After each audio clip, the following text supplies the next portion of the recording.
champ. Donc une table, puisqu'on va créer des tables pour notre base de données, c'est comme un tableau qui est constitué de colonnes et de lignes. Les colonnes, c'est les champs, les lignes, c'est les enregistrements. Voilà. Par exemple, dans cette table, on a le champ nom, et puis on a un enregistrement en particulier, qui est l'enregistrement 4, le numéro qui est le numéro de la ligne en quelque sorte. Là, on parle d'enregistrement. Il s'agit dans notre exemple de Roger Zelani. Alors, une fois qu'on a identifié les champs, on va essayer de les regrouper dans ces espèces d'entités qui deviendront nos tables. Voilà, on en a quelques exemples ici. L'idée, c'est d'éviter le plus possible les doublons, et puis de faire en sorte de ne pas faire une base de données trop complexe. Keep it simple and stupid. Plus vous irez vers la simplicité, plus votre base de données sera utilisée. Faire quelque chose de véritablement extrêmement bien qui prévoit tous les cas, c'est bien. Le seul problème, c'est que les utilisateurs risquent de passer plus de temps à renseigner votre base de données qu'à l'utiliser.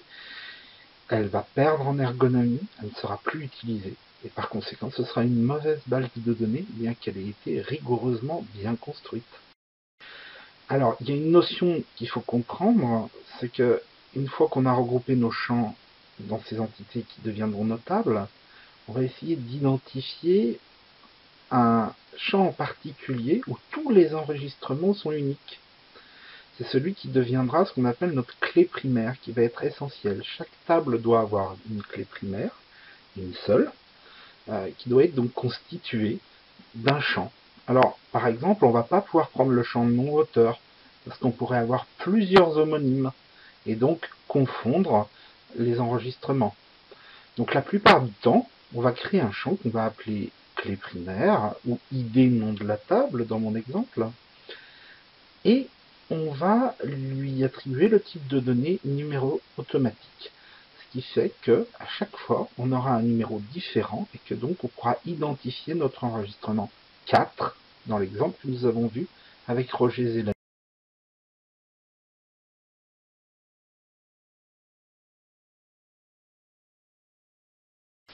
Ce qui fait qu'une base de données relationnelle est dite relationnelle, c'est qu'en fait, elle a plusieurs tables qui sont liées. L'idée est que, par exemple, si j'ai à gérer des contacts dans une entreprise qui est mon client, je vais avoir plusieurs contacts. Je peux avoir un contact comme je peux en avoir 10. Dans une table Excel, je mettrai le nom de l'entreprise, puis contact 1, contact 2, contact 3. Je pourrais en prévoir 10. La plupart du temps, ces colonnes ne seraient pas utilisées, puisque je n'aurais qu'un ou deux contacts. Et puis, il y aurait des cas où il y aurait plus de 10 contacts et ça ne marcherait pas. C'est tout l'intérêt du fait de lier nos tables. Alors les tables, on aurait une table contact et une table entreprise qui seraient liées par la clé primaire de l'une et une clé secondaire dans l'autre. C'est ce que nous allons voir tout de suite avec le lien 1 à plusieurs. Prenons cet exemple. Nous avons un ouvrage et un ouvrage, on peut considérer qu'il est édité dans une langue et une seule. Par exemple, le français. Mais le français, lui, est une langue dans laquelle peut être écrit de nombreux ouvrages. Dès lors, si nous avons la table ouvrage d'un côté et la table langue de l'autre, nous allons lier l'une et l'autre avec ID langue, qui est la clé primaire de la table langue, et ce même ID langue dans la table ouvrage qu'on nomme une clé secondaire. C'est toujours deux champs rigoureusement identiques qui permettent de lier deux tables. Ici, nous sommes dans le cas d'un lien 1 à plusieurs.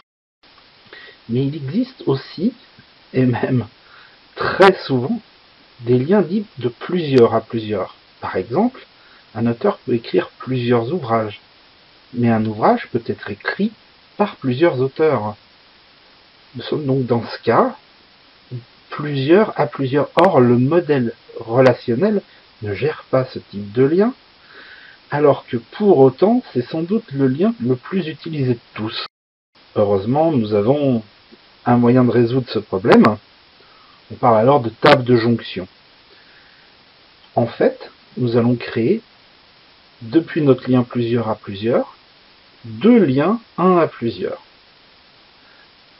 L'idée, c'est que nous allons voir une table qui va permettre de joindre les deux tables que nous voulons joindre par un lien plusieurs à plusieurs, comme nous allons le voir dans l'exemple. Voilà. Reprenons notre exemple de l'auteur.